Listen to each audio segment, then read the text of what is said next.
The rabbi-disciple relationship, a father-son type relationship. In first century Judaism, the rabbi-disciple relationship was not cold or merely academic.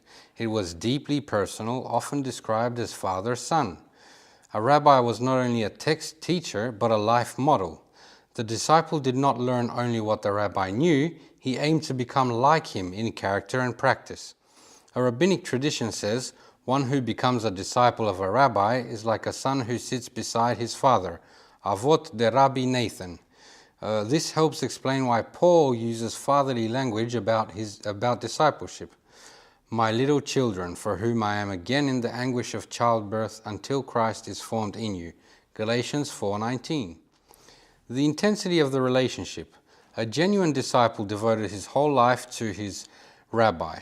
Cover yourself with the dust of your rabbi's feet. Perkei Avot 1:4.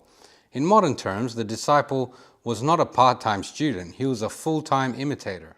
To learn at someone's feet meant to submit fully to both teaching and example. Jesus and his disciple. When Jesus calls his disciples, he uses the cultural framework of the day, but he changes it and adapts it in grace. First, he overturns the selection process. In Judaism, the disciples search for the rabbi. With Jesus, the supreme rabbi seeks and chooses disciples. Once again, you did not choose me, but I chose you. John 15:16. Then he calls the unqualified, fishermen, a tax collector, a zealot, men who likely never became Talmid in the formal rabbinic system. Jesus shows that his discipleship is by grace, not merit.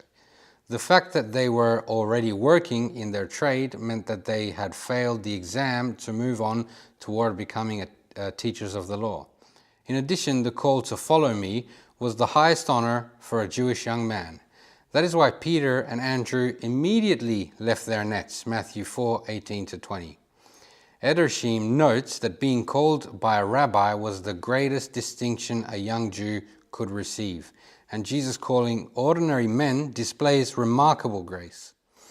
All the disciples were under the age of 20, and for two reasons. Peter is mentioned as the only one who was married, and for this reason he was also the leader of the group. Two, when the temple tax is requested, which in Jesus' time was required only for those who were over the age of 20, Jesus pays only for himself and Peter. The practice of imitation. A disciple did not aim only to know what the rabbi knew, he aimed to be like him. Jesus summarized it in Luke 6:40. A disciple, when fully trained, will become like his teacher. The heart of discipleship is imitation, not information.